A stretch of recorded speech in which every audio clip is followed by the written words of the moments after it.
Hello friends, welcome to GK mind game. ಪ್ರಶ್ನೆಗಳ ಸಂಪೂರ್ಣ ಮಾಹಿತಿಗಾಗಿ ವಿಡಿಯೋನ ಎಲ್ಲೂ ಸ್ಕಿಪ್ ಮಾಡದೆ ಕಂಪ್ಲೀಟ್ ಆಗಿ ನೋಡಿ. ಇವತ್ತಿನ ಪ್ರಶ್ನೆಗಳಲ್ಲಿ ಮೊದಲನೇ ಪ್ರಶ್ನೆ, ಬೆಳಗ್ಗೆ ಯಾವುದನ್ನು ಕುಡಿಯುವುದರಿಂದ ಉಸಿರಾಟ ಸರಾಗವಾಗಲು ಸಹಾಯಕವಾಗಿದೆ? ಆಪ್ಷನ್ಸ್: ಎ ಬಿಸಿ ನೀರು, ಬಿ ಬ್ಲ್ಯಾಕ್ ಕಾಫಿ, ಸಿ ಶುಂಠಿ ನೀರು, ಡಿ ಜೀರಿಗೆ ನೀರು.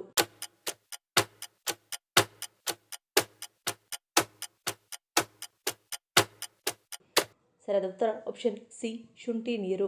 1 ಲೋಟ ಬಿಸಿ ನೀರನ್ನು ತೆಗೆದುಕೊಂಡು ಅದಕ್ಕೆ ಅರ್ಧ ಚಮಚ ತುರಿದ ಶುಂಠಿ ಅಥವಾ ಶುಂಠಿ ಪೇಸ್ಟ್, 1/4 ಚಮಚ ಅರಿಶಿನ ಪುಡಿ ಸೇರಿಸಿ, ಅರ್ಧ ನಿಂಬೆಹಣ್ಣಿನ ರಸ ಮತ್ತು ರುಚಿಗೆ ಸ್ವಲ್ಪ ಜೇನುತುಪ್ಪ ಸೇರಿಸಿ. ಈ ಪಾನೀಯವನ್ನು ಬೆಳಗ್ಗೆ ಖಾಲಿ ಹೊಟ್ಟೆಗೆ ಸೇವಿಸಿದಾಗ ಅತ್ಯುತ್ತಮ ಫಲಿತಾಂಶ ಸಿಗುತ್ತದೆ. ಇದು ನಿಮ್ಮ ಜೀರ್ಣಾಂಗ ವ್ಯವಸ್ಥೆಯನ್ನು ಶುದ್ಧೀಕರಿಸಲು ಮತ್ತು ಪೋಷಕಾಂಶಗಳನ್ನು ವೇಗವಾಗಿ ಹೀರಿಕೊಳ್ಳಲು ಅನುವು ಮಾಡಿಕೊಡುತ್ತದೆ. ಎರಡನೇ ಪ್ರಶ್ನೆ, ಚಳಿಗಾಲದಲ್ಲಿ ಪುರುಷರ ವೀರ್ಯಾಣು ಆರೋಗ್ಯವಾಗಿರಲು ಯಾವುದನ್ನು ಸೇವಿಸಬೇಕು? ಆಪ್ಷನ್ಸ್: ಎ ಮೀನು, ಬಿ ಅಗಸೆ ಬೀಜ, ಸಿ ವಾಲ್ನಟ್ಸ್, ಡಿ ಮೇಲಿನ ಎಲ್ಲವೂ.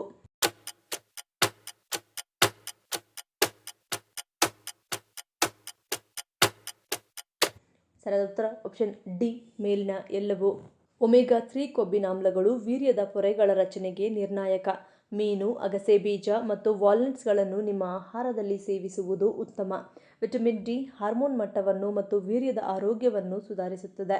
ವಿಟಮಿನ್ ಡಿ ಸಮೃದ್ಧ ಆಹಾರ ಅಥವಾ ಸಪ್ಲಿಮೆಂಟ್ಗಳನ್ನು ಸೇವಿಸುವುದು ಒಳ್ಳೆಯದು. ಹಾಗೆಯೇ ಅತಿಯಾದ ಬಿಸಿಯು ವೃಷ್ಣಗಳ ತಾಪಮಾನವನ್ನು ಹೆಚ್ಚಿಸುತ್ತದೆ. ಇದು ವೀರ್ಯದ ಉತ್ಪಾದನೆ ಮತ್ತು ಚಲನಶೀಲತೆಗೆ ಹಾನಿ ಮಾಡಬಹುದು. ಹಾಗಾಗಿ ಸ್ನಾನಕ್ಕೆ ಉಗುರು ಬೆಚ್ಚಗಿನ ನೀರು ಉತ್ತಮ.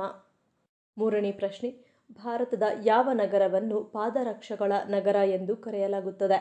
Options: A Jaipur, B Agra, C Hyderabad, D Lucknow.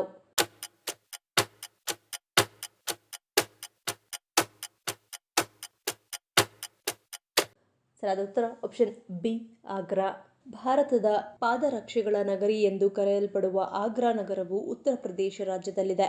ಆಗ್ರಾವು Taj ಮಹಲ್ಗೆ ವಿಶ್ವ ಪ್ರಸಿದ್ಧವಾಗಿದ್ದರೂ ಭಾರತದ ಪಾದರಕ್ಷೆಗಳ ಉದ್ಯಮದಲ್ಲಿ ಇದು ಬಹಳ ಮುಖ್ಯವಾದ ಸ್ಥಾನವನ್ನು ಹೊಂದಿದೆ. ಆಗ್ರಾದಲ್ಲಿ ವಿವಿಧ ರೀತಿಯ ಪಾದರಕ್ಷೆಗಳನ್ನು ತಯಾರಿಸುವ ದೊಡ್ಡ ಸಂಖ್ಯೆಯ ಕಾರ್ಖಾನೆಗಳು ಮತ್ತು ಸಣ್ಣ ಕಾರ್ಯಾಗಾರಗಳಿವೆ. ಆಗ್ರಾದ ಪಾದರಕ್ಷೆಗಳ ಗುಣಮಟ್ಟ ಎಷ್ಟು ಚೆನ್ನಾಗಿದೆ ಎಂದರೆ ಅವು ಭಾರತದಾದ್ಯಂತ ಮಾರಾಟವಾಗುವುದಲ್ಲದೆ ಅನೇಕ ದೇಶಗಳಿಗೆ ರಫ್ತು ಮಾಡಲಾಗುತ್ತದೆ. ನಾಲ್ಕನೇ ಪ್ರಶ್ನೆ, ರಕ್ತಹೀನತೆಯಂತಹ ಸಮಸ್ಯೆಗಳಿಂದ ಪರಿಹಾರವನ್ನು ಪಡೆಯಲು ಯಾವುದನ್ನು ಸೇವಿಸಬೇಕು? ಆಪ್ಷನ್ಸ್: ಎ ನುಗ್ಗೆ ಸೊಪ್ಪು, ಬಿ ಸಿಹಿ ಗೆಣಸು, ಸಿ ರಾಜ್ಮಾ, ಡಿ ಮೇಲಿನ ಎಲ್ಲವೂ.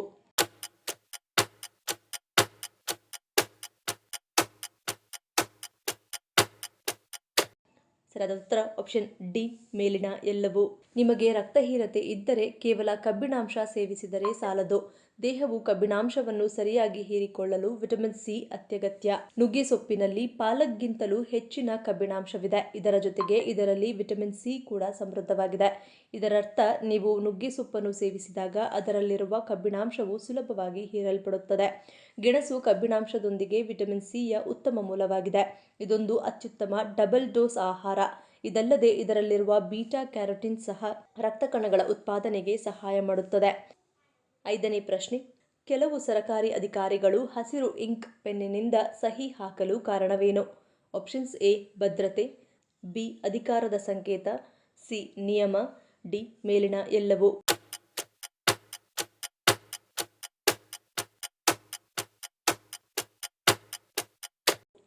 ಸರಿಯಾದ ಉತ್ತರ ಆಪ್ಷನ್ ಡಿ ಮೇಲಿನ ಎಲ್ಲವೂ. ಸರ್ಕಾರಿ ಕಚೇರಿಗಳಲ್ಲಿ ವಿಶೇಷವಾಗಿ ಗೆಜೆಟೆಡ್ ಅಧಿಕಾರಿಗಳು ಹಸಿರು ಇಂಕಿನ ಪೆನ್ ಬಳಸುವುದು ಸಾಮಾನ್ಯವಾಗಿರುತ್ತದೆ. ಇದು ಕೇವಲ ಅವರ ವೈಯಕ್ತಿಕ ಆಯ್ಕೆಯಲ್ಲ, ಬದಲಾಗಿ ಆಡಳಿತಾತ್ಮಕ ನಿಯಮದ ಭಾಗವಾಗಿದೆ. ಏಕೆಂದರೆ ಈ ನಿಯಮವು ಅಧಿಕಾರಿಗಳ ಸ್ಥಾನಮಾನವನ್ನು ಸ್ಪಷ್ಟವಾಗಿ ಗುರುತಿಸಲು ಸಹಾಯ ಮಾಡುತ್ತದೆ. ಹಸಿರು ಇಂಕಿನ ಪೆನ್ ಬಳಸುವ ಪ್ರಮುಖ ಕಾರಣ ಸಹಿಗಳ ಭದ್ರತೆ. ಹಸಿರು ಬಣ್ಣದ ಸಹಿಯನ್ನು ನಕಲಿ ಮಾಡುವುದು ನೀಲಿ ಅಥವಾ ಕಪ್ಪು ಇಂಕಿಗಿಂತಲೂ ಕಷ್ಟವಾಗುತ್ತದೆ. ಜೊತೆಗೆ ದಾಖಲೆಗಳನ್ನು ಸ್ಕ್ಯಾನ್ ಮಾಡುವುದು, ಫೋಟೋ ಕಾಪಿ ತೆಗೆದುಕೊಳ್ಳುವುದು ಅಥವಾ ಡಿಜಿಟಲ್ ರೀತಿಯಲ್ಲಿ ಬದಲಾವಣೆ ಮಾಡುವುದು ಹಸಿರು ಇಂಕ್ ಬಳಸಿದ ಸಂದರ್ಭದಲ್ಲಿ ಸುಲಭವಲ್ಲ. ಆರನೇ ಪ್ರಶ್ನೆ, ಕಾಫಿ ಅಥವಾ ಟೀ ಕುಡಿಯಲು ಸರಿಯಾದ ಸಮಯ ಯಾವುದು? ಆಪ್ಷನ್ಸ್: ಎ ಬೆಳಗ್ಗೆ, ಬಿ ಮಧ್ಯಾಹ್ನ, ಸಿ ಸಂಜೆ, ಡಿ ರಾತ್ರಿ.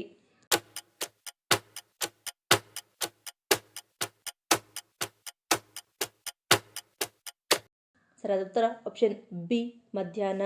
ಕೆಲಸದ ಮಧ್ಯಾಹ್ನದ ಸಮಯದಲ್ಲಿ ಕಾಫಿ ಕುಡಿಯುವುದರಿಂದ ಮಾನಸಿಕವಾಗಿ ಉತ್ತಮವಾಗಿ ಕಾರ್ಯನಿರ್ವಹಿಸಲು ಸಹಾಯ ಮಾಡುತ್ತದೆ. ಕೆಫೀನ್ ಜಾಗರೂಕತೆಯನ್ನು ಹೆಚ್ಚಿಸುತ್ತದೆ ಮತ್ತು ಮೆದುಳಿನ ಕಾರ್ಯವನ್ನು ವರ್ಧಿಸುತ್ತದೆ.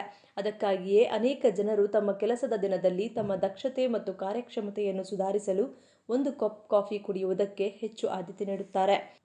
7ನೇ ಪ್ರಶ್ನೆ, ಬಿಯರ್ ಕುಡಿಯಲು ಉತ್ತಮವಾದ ಸಮಯ ಯಾವುದು? ಆಪ್ಷನ್ಸ್ ಎ ಬೆಳಗ್ಗೆ, ಬಿ ಸಂಜೆ, ಸಿ ರಾತ್ರಿ, ಡಿ ಮಧ್ಯರಾತ್ರಿ.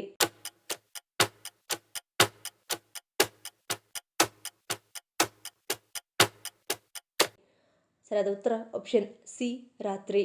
ರಾತ್ರಿ ಬಿಯರ್ ಸೇವಿಸುವುದು ಬೆಳಗ್ಗೆಗಿಂತ ಸ್ವಲ್ಪ ಉತ್ತಮವೆಂದು ಹೇಳಲಾಗುತ್ತದೆ.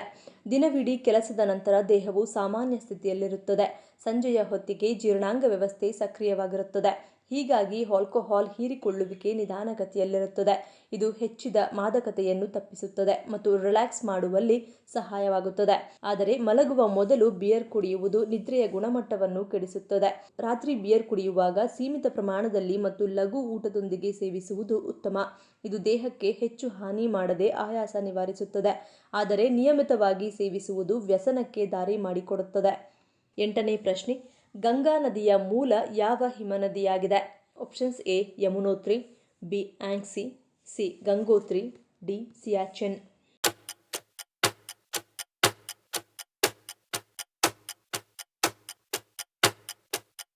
ಸರಿಯಾದ ಉತ್ತರ ಆಪ್ಷನ್ ಸಿ ಗಂಗೋತ್ರಿ. ಗಂಗಾ ನದಿಯ ಮೂಲ ಭಾರತದ ಉತ್ತರಾಖಂಡದ ಉತ್ತರಕಾಶಿ ಜಿಲ್ಲೆಯಲ್ಲಿರುವ ಗಂಗೋತ್ರಿ ಹಿಮನದಿ. ಈ ಬೃಹತ್ ಹಿಮನದಿ ಗರ್ವಾಲ್ ಹಿಮಾಲಯದಲ್ಲಿ ಎತ್ತರದಲ್ಲಿದೆ. ಕರಗುವ ನೀರು ಹಿಮನದಿಯ ಮೂತಿಯಿಂದ ಹೊರಬರುತ್ತದೆ. ಇದು ಗೌಮುಖ್ ಎಂಬ ಹಿಮಗುಹೆಯಾಗಿದ್ದು ಇದನ್ನು ಆರಂಭದಲ್ಲಿ ಭಗೀರಥಿ ನದಿ ಎಂದು ಕರೆಯಲಾಗುತ್ತಿತ್ತು. ಭಾಗೀರಥಿ ನದಿಯು ದೇವಪ್ರಯಾಗದಲ್ಲಿ ಅಲಕಾನಂದಾ ನದಿಯನ್ನು ಸಂಧಿಸುವವರೆಗೆ ಪರ್ವತಗಳ ಕೆಳಗೆ ಹರಿಯುತ್ತದೆ. ಅಲ್ಲಿ ನದಿಯನ್ನು ಅಧಿಕೃತವಾಗಿ ಗಂಗಾ ಎಂದು ಹೆಸರಿಸಲಾಗಿದೆ. 9ನೇ ಪ್ರಶ್ನೆ, ಮೂತ್ರದಲ್ಲಿ ರಕ್ತ ಅಥವಾ ನೊರೆ ಬರುವುದು ಯಾವ ಸಮಸ್ಯೆಯ ಲಕ್ಷಣವಾಗಿರುತ್ತದೆ? Options A cancer, B sugar, C kidney stone, D fatty liver.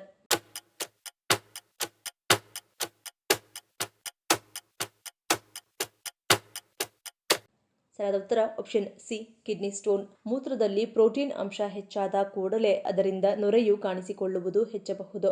ಕಿಡ್ನಿಯ ಶುದ್ಧೀಕರಿಸುವ ಕಾರ್ಯಕ್ಕೆ ಹಾನಿಯಾಗಿರುವ ಕಾರಣ ಪ್ರೋಟೀನ್ ಮತ್ತು ರಕ್ತವು ಮೂತ್ರಕೋಶಕ್ಕೆ ಸೋರಿಕೆಯಾಗಬಹುದು. ಮೂತ್ರದಲ್ಲಿ ರಕ್ತವು ಕಂಡುಬಂದರೆ ಆಗ ಇದು ಗಡ್ಡೆ, ಕಿಡ್ನಿ ಕಲ್ಲು ಅಥವಾ ಸೋಂಕಿನ ಲಕ್ಷಣವಾಗಿರಬಹುದು. 10ನೇ ಪ್ರಶ್ನೆ, ನಿಂತು ಸ್ನಾನ ಮಾಡುವುದರಿಂದಾಗುವ ಪರಿಣಾಮವೇನು? ಆಪ್ಷನ್ಸ್ ಎ ಸೋಂಕು, ಬಿ ಬ್ಯಾಕ್ಟೀರಿಯಾ ಹರಡುವಿಕೆ, ಸಿ ರಜತಮ ದೇಹ, ಡಿ ಚಕ್ರ ಸಕ್ರಿಯ.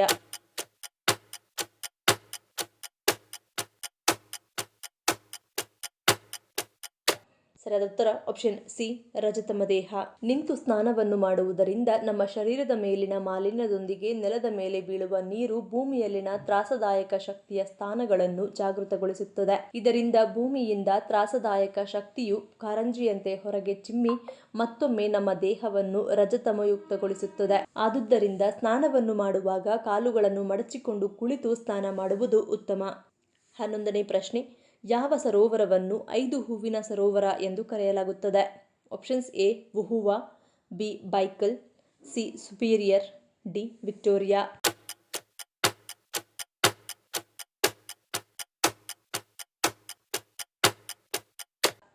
ಸರಿಯಾದ ಉತ್ತರ ಆಪ್ಷನ್ ಎ ವುಹುವಾ. ವುಹುವಾ ಸರೋವರವನ್ನು 5 ಹೂವಿನ ಸರೋವರ ಎಂದು ಕರೆಯಲಾಗುತ್ತದೆ ಏಕೆಂದರೆ ಅದರ ನೀರು ನೈಸರ್ಗಿಕ ಖನಿಜ ಮತ್ತು ಬೆಳಕಿನ ಪರಿಣಾಮಗಳಿಂದಾಗಿ ನೀಲಿ, ಹಸಿರು, ವೈಡೂರ್ಯ, ಹಳದಿ ಮತ್ತು ತಿಳಿ ಕಂದು ಬಣ್ಣಗಳಂತಹ ಬಹು ಬಣ್ಣಗಳನ್ನು ಪ್ರದರ್ಶಿಸುತ್ತದೆ. ಈ ಸರೋವರವು ಚೀನಾದ ಸಿಚುವಾನ್ ಪ್ರಾಂತ್ಯದ ಜಿಯುಜೈಗೌ ಕಣಿವೆ ರಾಷ್ಟ್ರೀಯ ಉದ್ಯಾನವನದಲ್ಲಿದೆ. ಇದು ವರ್ಣರಂಜಿತ ಸರೋವರಗಳು ಮತ್ತು ಜಲಪಾತಗಳಿಗೆ ಹೆಸರುವಾಸಿಯಾದ ಯುನೆಸ್ಕೋ ವಿಶ್ವ ಪರಂಪರೆಯ ತಾಣವಾಗಿದೆ.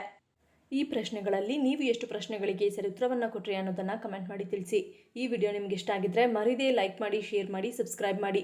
ನನ್ನ ಚಾನಲ್ನ ಇನ್ನೂ ಸಬ್ಸ್ಕ್ರೈಬ್ ಮಾಡಿದೆ ಹಾಗೆ ವಿಡಿಯೋಸ್ ನೋಡ್ತಿದ್ರೆ ಪ್ಲೀಸ್ ಸಬ್ಸ್ಕ್ರೈಬ್ ಮಾಡಿ, ಸಪೋರ್ಟ್ ಮಾಡಿ. ಮತ್ತೊಂದು ಇಂಟ್ರೆಸ್ಟಿಂಗ್ ವಿಡಿಯೋಂದಿಗೆ ಸಿಗ್ತೀನಿ. Until love you all, take care.